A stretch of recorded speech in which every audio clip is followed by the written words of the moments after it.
جب ابا اور اماں کی شادی ہوئی تو دیکھنے والے یہی کہتے کہ اس شادی کا انجام جدائی ہی ہوگا، کیونکہ میرے ابا 50 سال کے اور میری ماں 20 سال کی ایک جوان لڑکی تھی۔ ابا عیاش ٹائپ کے آدمی تھے، اس لیے ان کی یہ تیسری شادی تھی، اور میری ماں نے غربت کی وجہ سے میرے باپ سے شادی کی تھی۔ یہ شادی تو ہو گئی تھی، لیکن میرے ابا میری اماں کو خوش نہیں رکھ سکے تھے، اس لیے میرے پیدا ہونے کے تیسرے ماہ ہی میری ماں نے طلاق لے لی۔ اب میں کبھی ماں کی محبت بھری گود کو ترستی تو کبھی باپ کے پیار بھرے لبوں کو ترستی۔ پہلے میرے باپ نے مجھے ماں سے چھیننا تھا، پھر حالات نے ماں کو مجھ سے چھین لیا تھا۔ کچھ ہی عرصے بعد ماں نے دوسری شادی کی تو میری دنیا اندھیر ہو گئی۔ جب میں دوسرے بچوں کو ماں سے پیار کرتا دیکھتی تو میرے دل میں ایک ہونک سی اٹھتی۔ ابا جلدی میری ذمہ داری سے گھبرا گئے تھے، تبھی نانی امی کی خواہش پر میں باپ کے گھر سے ان کے ہاں منتقل ہو گئی۔ میرے والد نے نانی سے وعدہ کیا کہ میں اپنی بچی کا خرچہ آپ کو دیا کروں گا، مگر آپ بھی ایک وعدہ کریں کہ اس کو کبھی بھی اس کے ستیلے باپ کے حوالے نہ کریں گی، اور یہ نہ ہی ماں سے ملنے اس کے گھر جائے گی۔ میں نہیں چاہتا کہ یہ ایک غیر شخص کے ٹکڑوں پر پلے، یہ میری غیرت کو گوارا نہ ہوگا۔ نانی اماں نے وعدہ کر لیا کہ مجھے کبھی بھی میری ماں کے حوالے نہیں کریں گی۔ ان کے اطمینان دلانے سے میرے والد مطمئن ہو گئے۔ والدہ کبھی کبھار ملنے کو نانی اماں کے گھر آیا کرتی تھی۔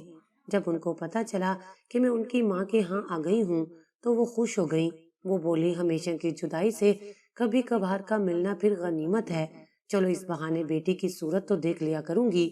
اب ماں جب میکے آتی میں دوڑ کر ان کے گلے لگ جاتی اور خوب آنسو بہاتی۔ وہ نانی اماں سے کہتی، میری بیٹی مجھے دے دو۔ نانی اماں انکار کر دیتی کہ اس کا باپ میرے حوالے اس وعدے پر کر کے گیا ہے کہ میں اس کو تمہارے حوالے نہ کروں گی اور نہ ستیلے باپ کے گھر بھیجوں گی۔ جب امی آ کر روتی دھوتی تو میرا دل بھی ان کی طرف کھینچنے لگتا اور میری یہی چاہ ہوتی کہ میں ماں کے ساتھ ان کے گھر چلی جاؤں، مگر بوڑھی نانی کی آنکھوں سے بہتے آنسوؤں کی لڑیاں میرے پیروں کی زنجیر بن جاتی تھیں۔ کبھی کبھار ستیلے والد بھی ماں کے ساتھ آتے تھے اور ہم ماں بیٹی کا اداس ملاپ دیکھ کر رنجیدہ ہو جاتے تھے۔ پھر ایک روز نانی اماں کی طبیعت اچانک خراب ہو گئی۔ گھر میں چھوٹی خالہ اور میں تھے۔ خالہ نے پڑوس میں جا کر منت کی کہ ان کی والدہ کو ہسپتال لے جانے میں مدد کرے۔ ہمارے پڑوسی نانی کو ہسپتال لے گئے۔ میں اور خالہ گھر پر تھیں۔ خالہ نے امی کو فون کر کے صورتحال بتا دی، تب وہ فوراً اپنے شوہر کے ساتھ آئیں اور خالہ کو لے کر ہسپتال چلی گئیں۔ اب میں گھر میں اکیلی تھی۔ شام کو دروازے پر دستک ہوئی تو میں نے پوچھا، کون ہے؟ جواب ملا، بیٹی میں تمہارا ستیلا ابو ہوں، تمہاری نانی ماں کے لیے گھر سے کچھ سامان ہسپتال لے جانا ہے۔ میں نے آواز پہچان کر دروازہ کھول دیا۔ انہوں نے کچھ مطلوبہ اشیاء گھر سے لی اور کہا، تمہاری نانی اور خالہ رات کو ہسپتال میں ہی رہیں گی، اب تم گھر پہ اکیلی کیسے رہو گی؟ انکل، میں پڑوس والی خالہ کے گھر چلی جاؤں گی۔ بیٹی اس سے بہتر ہے کہ تم میرے ساتھ چلو، میں تمہیں تمہاری ماں کے پاس چھوڑ دیتا ہوں۔ 1-2 دن کی بات ہے، جب تمہاری نانی اماں گھر آ جائیں گی تو تم لوٹ آنا۔ میں سوچ میں پڑ گئی۔ میرا دل بھی چاہ رہا تھا کہ ایک بار اپنی ماں سے لپٹ کر سوؤں۔ کیا سوچ رہی ہو بیٹی؟ جلدی سے فیصلہ کرو، مجھے تمہاری نانی اماں کو کمبل اور برتن وغیرہ پہنچانے ہیں۔ غرض انہوں نے اتنی پیار سے بات کی کہ میں فوراً کپڑے بدل کر ان کے ساتھ جانے کو تیار ہو گئی۔ ہسپتال سے پہلے امی کا گھر پڑتا تھا۔ ستیلے ابو نے راستے میں گاڑی روک لی، بولے، تمہاری امی ہسپتال سے گھر آ چکی ہیں، میں تمہیں اپنے گھر لے چلتا ہوں۔ انہوں نے گاڑی گلی میں موڑ لی اور کچھ آگے جا کر ایک گھر کے گیٹ پر روک کر ہارن دیا۔ تبھی گیٹ کھلا، سامنے میری ماں کھڑی تھی۔ ان کو دیکھتے ہی جیسے میری جان میں جان آ گئی تھی۔ میں تیزی سے گاڑی سے اتر کر ماں سے لپٹ گئی، وہ بھی مجھے پیار کرنے لگی۔ تبھی ان کے شوہر نے کہا، فوزیہ، تمہاری بیٹی گھر میں اکیلی تھی، میں نے مناسب خیال کیا کہ اس کو تمہارے پاس چھوڑ دوں۔ تم لوگوں نے اگر ہسپتال چلنا ہے تو گاڑی میں بیٹھ جاؤ، ابھی تو میں ہسپتال سے آئی ہوں، گھر کا کام کرنا ہے، ہمارا بیٹا نعیم بھی سکول سے آنے والا ہے، آپ ایسا کریں، آپ اکیلے ہی ہسپتال سے ہو آئیں، ہم شام کو امی کے پاس جائیں گے۔ یہ کہہ کر انہوں نے دروازہ بند کر لیا اور میں امی کے پاس رک گئی۔ میں ماں کے پاس پہنچ کر خوش ہو گئی، نانی کی تمام فکر بھول گئی۔ نانی سے بھی پیار تھا، لیکن ماں آخر ماں ہی ہوتی ہے۔ ستیلے باپ کا رویہ بھی میرے ساتھ بہت اچھا تھا، وہ مجھے کسی شے کی کمی نہ ہونے دیتا تھا۔ میرا سکا باپ 3 ماہ بعد میرے پاس چکر لگاتا انہوں نے میری ماں سے تیسری شادی کی تھی اور انہیں چھوڑنے کے بعد انہوں نے چوتھی شادی کر لی تھی، اس لیے ان کی توجہ مجھ پر سے کم ہو گئی تھی۔ نانی نے بھی جان بوجھ کر ان کو اپنی بیماری کی اطلاع نہ دی تھی کہ کہیں میرے سکے اور سوتیلے والد میں ہسپتال میں ٹکراؤ نہ ہو جائے۔ اس وقت تو میرے سوتیلے باپ انکل عارف اور امی ہی نانی کا علاج معالجہ کروا رہے تھے۔ سکی ماں کے گھر آ کر وہ خلا بھی بھر گیا تھا جو والدین کی علیحدگی کے بعد سے میرے اندر بڑھتا رہتا تھا۔ یہاں میں ذہنی طور پر خاصی آسودہ ہو گئی تھی۔ جب میرے سکے باپ کو پتہ چلا کہ میں ماں کے پاس چلی گئی ہوں، انہوں نے نانی سے بہت جھگڑا کیا۔ نانی اماں نے ان کو سمجھایا کہ مجھے دل کا دورہ پڑا تھا، میں مرتے مرتے بچی ہوں، لڑکی کو گھر میں اکیلا کیسے چھوڑ دیتی، وہ سکی ماں کے پاس ہے تو محفوظ ہاتھوں میں ہے۔ اب میں اپنی چھوٹی بیٹی کی شادی کر دوں گی تو تمہاری بیٹی صاحبہ کا کیا بنے گا؟ میں اپنی بچی کو لے جاؤں گا، اپنے پاس رکھوں گا، میرے ہوتے ہوئے یہ سوتیلے باپ کے گھر نہیں جائے گی۔ ٹھیک ہے تو لے جاؤ، تمہیں کس نے روکا ہے؟ میں کل ہی صاحبہ کو بلوا کر تمہارے حوالے کیے دیتی ہوں۔ نانی نے والد صاحب سے کہا تو ان کا غصہ ٹھنڈا ہو گیا۔ اگلے روز انہوں نے مجھے بلوا لیا تھا۔ امی کو علم نہ تھا کہ کیوں بلوایا ہے۔ جب وہ مجھے لے کر نانی کے گھر پہنچی، تھوڑی دیر بعد میرے سکے والد آ گئے۔ وہ مجھے لینے آئے تھے۔ ان کو دیکھ کر میں خوف زدہ ہو گئی کہ یہ لینے آئے ہیں۔ میں رو رو کر منت کرنے لگی کہ مجھے یہیں رہنے دیجیے، میں آپ کے ساتھ نہیں جاؤں گی۔ ماں تو دوسرے کمرے میں جا بیٹھی تھی، وہ بھی رو رہی تھی، لیکن ابا کو ترس نہ آیا اور وہ مجھے زبردستی اپنے ساتھ گھر لے آئے۔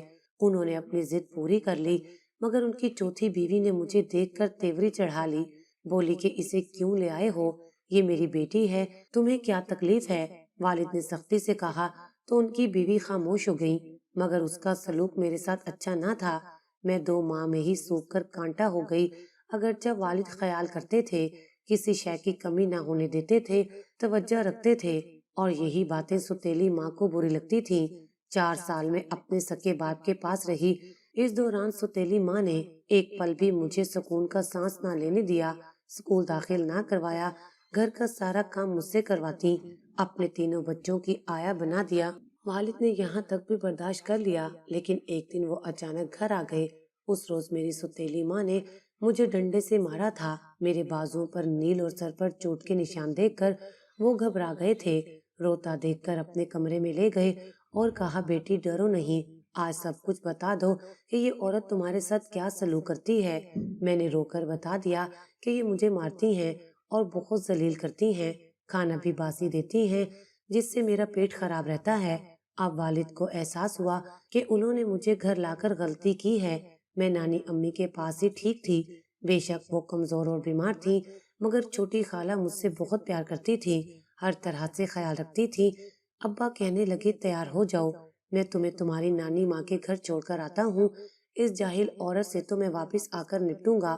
یوں انہوں نے مجھے پھر سے نانی اماں کے گھر پہنچا دیا تھا اور انہوں نے کہا کہ آج سے یہ ہمیشہ آپ کے پاس رہے گی، بے شک اس کی ماں یہاں آ کر صاحبہ سے مل جایا کرے گی، مگر اس کو سوتیلے باپ کے گھر نہ بھیجنا۔ نانی بولی ٹھیک ہے، لیکن دیکھو میری بچی کی کیا حالت تم لوگوں نے کر دی ہے۔ نانی کے پاس آ کر میں نے سکون کا سانس لیا تھا، اگرچہ وہ زیادہ چلتی پھرتی نہ تھی، مگر خالہ تو تھی، میں ان کے ساتھ بہت خوش رہتی تھی۔ یہاں آ کر میں نے اسکول میں داخلہ لے لیا تھا۔ ایک دن امی آئیں اور مجھ سے لپٹ کر بہت روئیں، بولی چند دن بعد تیری خالہ کی شادی ہونے والی ہے اور نانی بیمار ہے، تیری خالہ اریبہ کی شادی کے بعد میں امی کو اپنے ساتھ گھر لے جاؤں گی، پھر تمہیں بھی میرے گھر رہنا ہوگا، تمہیں اپنے سگے باپ سے ڈرنے کی ضرورت نہیں ہے، ان کے گھر رہ کر سوتیلی ماں کا رویہ تو تم دیکھا ہی ہو، اب اگر وہ کوئی اعتراض کریں گے تو تم صاف صاف بات کرنا، گھبرانا نہیں، حق ایسے کبھی نہیں ملتا جب تک حق کے لیے ہم بلند آواز سے بات نہیں کرتے۔ والد مجھے چھوڑ کر گئے تو پھر نہ آئے، امی مجھے اپنے ساتھ لے گئی، خالہ کی بھی شادی ہو گئی اور 6 ماہ بعد نانی بھی اللہ کو پیاری ہو گئی۔ میں مستقل سکی ماں کے پاس رہنے لگی۔ نانی کے فوت ہونے کے بعد اب میرے سکے باپ کو بھی کوئی اعتراض نہیں تھا۔ یوں ہی وقت بیت گیا، میں 9 سال سوتیلے باپ کے گھر رہی، انہوں نے اپنی اولاد اور مجھ میں کوئی فرق نہ رکھا، مجھے بھی سکے باپ جیسی محبت تھی۔ جب میں 16 برس کی ہو گئی تو ماں کا گھر بھی میرے لیے غیر محفوظ ہو گیا۔ کیونکہ میرے سوتیلے باپ یعنی انکل عارف کا بیٹا جو اپنے ماموں اور ممانی کے گھر رہ رہا تھا، وہ ماموں کے انتقال کے بعد اپنے باپ کے گھر آ گیا۔ بلکہ یوں کہنا چاہیے کہ انکل عارف اپنے بیٹے کو لے آئے تھے۔ یہ لڑکا جس کا نام کامران تھا کچھ عجیب سا تھا، نہ تو یہ ذہنی طور پر پوری طرح صحیح تھا، نہ پوری طرح پاگل تھا۔ اس کی عمر 22 سال ہو گئی تھی۔ وہ انکل عارف کی پہلی بیوی میں سے تھا، لیکن بہت زیادہ کھانے کی وجہ سے جسم فربا اور زیادہ عمر لگتی تھی۔ وہ اکثر خاموش رہتا تھا، سارا دن اپنے کمرے میں بند رہتا۔ اس کا کام ٹی وی دیکھنا، کھانا اور سونا تھا، یا پھر وہ لوڈو یا کیرم بورڈ اکیلے بیٹھ کر کھیل لیا کرتا تھا۔ جب وہ کسی سے بات نہ کرتا تو کوئی بھی اس سے بات نہ کرتا۔ اس کے علاوہ انکل عارف کے جو 3 بچے تھے، میں ان کے ساتھ باتیں کرتی اور اپنا وقت گزار لیتی تھی۔ لیکن کامران سب سے الگ تھا۔ کچھ دن حالات معمول کے مطابق رہے۔ امی کامران کا بہت خیال بھی رکھتی تھی کہ یہ نارمل انسانوں جیسا نہیں ہے، اس پر خصوصی توجہ دیتی، کھانے پینے کا بھی خیال رکھتی، کپڑے وغیرہ اجلے اور استری کر کے اس کی الماری میں لگا دیتی اور کامران کے سارے کام اپنے ہاتھوں سے سر انجام دیتی کہ یہی انکل عارف کی ہدایت تھی۔ کوئی نہیں کہہ سکتا تھا کہ امی کامران کی سوتیلی ماں ہے۔ میں کچھ دنوں سے کامران میں تبدیلی محسوس کر رہی تھی۔ وہ مجھ سے قریب ہونے کی کوشش کرتا، مجھے آواز دے کر بلاتا اور میرے ساتھ کیرم کھیلنے پر اصرار کرتا۔ میں اس کا کہنا مان لیتی کہ بیچارہ اکیلا پن محسوس کرتا ہے، اس کا کوئی دوست نہیں ہے، شاید تنہائی نے اس کو ایسا کر دیا ہے۔ خدا جانے ماموں اور ممانی نے اس کے ساتھ کیسا سلوک کیا تھا کہ وہ ایسا ہو گیا تھا، ورنہ دیکھنے میں تو بھلا لگتا ہے، نہ کسی کو گالی دیتا ہے اور نہ کسی کو کوئی نقصان پہنچاتا ہے، جتنا کھانے کو دو کھاتا ہی جاتا ہے۔ اس کے سوا اس میں کوئی دوسری بری عادت بھی نہ تھی، مگر کچھ دنوں سے وہ مجھ سے انسیت محسوس کرنے لگا تھا۔ میں نظر نہ آتی تو اس کی نگاہیں مجھے ڈھونڈنے لگتی، تھوڑی تھوڑی دیر بعد میرا نام لے کر پکارنے لگتا۔ ہر کوئی اس کے اس رویے کو نظر انداز کر دیتا کہ سبھی کے خیال میں وہ ایک نارمل انسان جیسا نہیں تھا۔ رفتہ رفتہ اس کی میری جانب دلچسپی بڑھنے لگی تھی۔ میں بچی نہیں رہی تھی، میں اب جوان ہو چکی تھی۔ تبھی میری وحشت بڑھنے لگی۔ اب اس کی نظروں میں مجھے کچھ اور ہی دکھائی دے رہا تھا۔ اب وہ کسی دوسری سوچ میں غرق رہنے لگا تھا۔ اب مجھے اس کی طرف دیکھتے ہوئے خوف محسوس ہوتا۔ کبھی کبھی تو اس کے چہرے کے بدلتے ہوئے تاثرات سے جھرجھری آ جاتی تھی۔ وہ گھر جو پہلے میرے لیے چمن جیسا تھا، اب مجھے ایک اندھیرا اور سنسان جنگل لگنے لگا تھا۔ میں ہر لمحے ڈری سی رہنے لگی تھی کہ نہ جانے اب کیا ہو جائے، کیا خبر مجھ پر کب چھت گر پڑے یا زمین زلزلے سے شک ہو جائے۔ ہر سانس خوف کی ایک لہر بن کر میرے سراپے میں اترتی تھی اور یقین کی دیواروں میں دراڑیں ڈالتی جاتی تھی۔ ایک روز ماں گھر پر نہ تھی، کسی کام سے پڑوس میں گئی ہوئی تھی۔ میں گھر میں اکیلی تھی کہ کامران جو اپنے کمرے میں سو رہا تھا، اچانک دروازہ کھول کر باہر نکل آیا۔ مجھے تنہا دیکھ کر اس کی آنکھوں میں ایک وحشیانہ چمک آ گئی تھی، جیسے معصوم اور بے بس ہرن کو دیکھ کر چیتے کی آنکھوں میں شکار کرنے کی خواہش آ جاتی ہے۔ میں نے کامران کی جانب دیکھا تو میرے منہ سے بے اختیار چیخ نکل گئی۔ جہاں کھڑی تھی وہیں میرا وجود خوف سے کانپنے لگا تھا۔ میں سوچ رہی تھی کہ آج میں اس کے ہاتھوں نہ بچ سکوں گی۔ شاید وہ مجھے قتل کرنے کے ارادے سے آگے بڑھ رہا تھا۔ آخر وہ برا وقت بھی آ گیا تھا۔ وہ ایک خونخوار چیتے کی طرح میری طرف بڑھا ہی تھا کہ قدرت کو مجھ پر ترس آ گیا۔ اس وقت جب یہ طاقتور ادھورے ذہن کا انسان میری معصومیت کو زخمی کرنے والا تھا، گیٹ کے لاک میں کسی نے باہر سے چابی گھمائی اور اچانک سے گھر کا مین دروازہ کھل گیا تھا۔ یہ والدہ تھی، کیونکہ چابی انہی کے پاس ہوتی تھی۔ جب وہ باہر جاتی تو واپسی پر باہر سے گیٹ کو چابی سے کھول کر اندر آ جاتی تھی۔ سچ کہوں کہ ماں کے آنے سے ایک قیامت مجھ پر ٹوٹنے سے رہ گئی تھی، ورنہ آج میرا سب کچھ لٹ جانا تھا۔ میں نے اللہ تعالیٰ کا لاکھ لاکھ شکر ادا کیا، مگر میں کیا جانتی تھی کہ یہ بچاؤ تو تباہی کا پیش خیمہ ہے، اصل قیامت تو آگے منتظر ہے۔ اس کے بعد تو دن اور رات، کسی بھی وقت ایک لمحے بھی مجھے چین نصیب نہ ہوا۔ ہر پل میں ایک نئے خوف کی موسلا دھار بارش میں بھیگتی اور کانپتی رہی۔ میری ماں بھی بخوبی جان گئی تھی میں کس وجہ سے پریشان رہنے لگی ہوں۔ وہ پوچھتی تھی کہ کیا بات ہے، کیوں ڈری ڈری رہتی ہو۔ آخر ایک دن میں نے بتا دیا کہ کامران سے ڈرتی ہوں۔ وہ مجھے بری نظر سے دیکھتا ہے، اس کی ہر وقت میرے جسم پر نظر ہوتی ہے۔ میری ماں نے میری بات کو سیریس نہ لیا اور کہنے لگی، بیٹی کامران عارف کا سکا بیٹا ہے، تمہاری خاطر وہ کیوں اس کو اپنے گھر سے نکالے گا یا دوسری جگہ بھیجے گا؟ یوں بھی وہ ذہنی طور پر پاگل ہے۔ ایسے بچوں کی جگہ صرف ان کے اپنے باپ کے گھر یا پاگل خانے میں ہی ہوتی ہے، دوسرے کب ان کو رکھتے ہیں۔ میں عارف سے نہیں کہہ سکتی کہ تم کامران کو گھر سے نکالو یا پاگل خانے داخل کروا دو، کیونکہ میری بیٹی اس سے ڈرتی ہے۔ یہ بات کسی طرح بھی مناسب نہیں ہے۔ میں کوشش کر رہی ہوں جلد از جلد کوئی اچھا رشتہ ملے تو تمہاری شادی کر دوں۔ اب ماں کو کیا خبر کہ میں کامران سے کیوں ڈرتی ہوں، کیونکہ میں نے اس کے اندر کے حیوان کو وحشی ہوتے دیکھ لیا تھا، مگر ماں سے یہ بات کہنے کی جرت بھی نہ ہو رہی تھی۔ ماں تو اسے پاگل کہہ رہی تھی، مگر میں اس کی نیت جان گئی تھی، وہ اتنا پاگل بھی نہیں تھا جتنا ماں نے اسے بنا دیا تھا۔ اب مجھے ڈر تھا کہ میں نے زیادہ شور مچایا تو میری ماں مجھے میرے سکے باپ کے حوالے کر دے گی، جہاں سوتیلی ماں کے روپ میں ڈسنے کو ایک ناگن موجود تھی۔ ماں کو اندازہ ہونے لگا تھا کہ اس گھر میں اعتماد کی چھت کسی وقت بھی گر سکتی ہے۔ وہ روز عارف انکل کا سر کھانے لگی کہ کوئی اچھا رشتہ دیکھیے اور جلد از جلد میں لڑکی کو بیاہ دینا چاہتی ہوں۔ جوان بیٹی کو گھر میں بٹھائے رکھنا ٹھیک نہیں ہے۔ یوں تو عارف انکل بہت اچھے انسان تھے، لیکن ان کو میرے بیاہ کی کوئی فکر نہ تھی، یا یوں کہنا چاہیے کہ جلدی نہ تھی۔ امی زیادہ کہتی تو وہ ناراض ہو جاتے، اور کامران سے تو اتنی محبت کرتے تھے کہ اس کے خلاف ایک لفظ بھی نہ سنتے تھے۔ ایک دن محلے میں شادی تھی، امی اپنے شوہر، بچوں اور کامران کے ساتھ شادی میں چلی گئی۔ میری طبیعت ٹھیک نہ تھی، میں نہیں گئی تھی۔ جب شادی کی رسومات شروع ہوئیں اور لوگ شادی میں مصروف ہو گئے، تب اچانک سے کامران دیوار پھلانگ کر گھر کے اندر آ گیا۔ میں گھبرا کر صحن میں آئی تو دیکھا وہ برآمدے سے گھر کے اندر آ رہا تھا۔ آتے ہی اس نے لائٹ بند کی اور پھر مجھے دبوچ لیا۔ میری چیخ نکل گئی تھی۔ میں نے پھر اتنی زور سے چیخیں ماری کہ وہ گھبرا گیا اور مجھے چھوڑ دیا۔ تب میں نے دروازے کی طرف دوڑ لگا دی اور دروازہ کھول کر باہر نکل گئی۔ ہونا تو یہ چاہیے تھا کہ میں شادی والے گھر جا کر امی کو بتاتی، لیکن وہاں اس قدر رش تھا کہ ان کو بھیڑ میں تلاش کرنا پڑتا۔ میں تو ننگے سر ننگے پاؤں بھاگ رہی تھی۔ سوچا کہیں جاؤں، لیکن جس پنچھی کے پنکھ کٹ گئے ہوں، بھلا اس کی اڑان کہاں تک ہوتی ہے؟ میں بھاگ کر کہاں جا سکتی تھی؟ بھاگتے بھاگتے آگے ایک نوجوان سے ٹکر ہو گئی۔ وہ اور میں دونوں ہی گرتے گرتے بچے تھے۔ وہ بیچارہ ہوا سے باختہ ہو گیا۔ میں نے کہا، بھائی مجھے بچا لو، کچھ برے لوگ میرے پیچھے پڑے ہیں، مجھے میری خالہ کے گھر پہنچا دو۔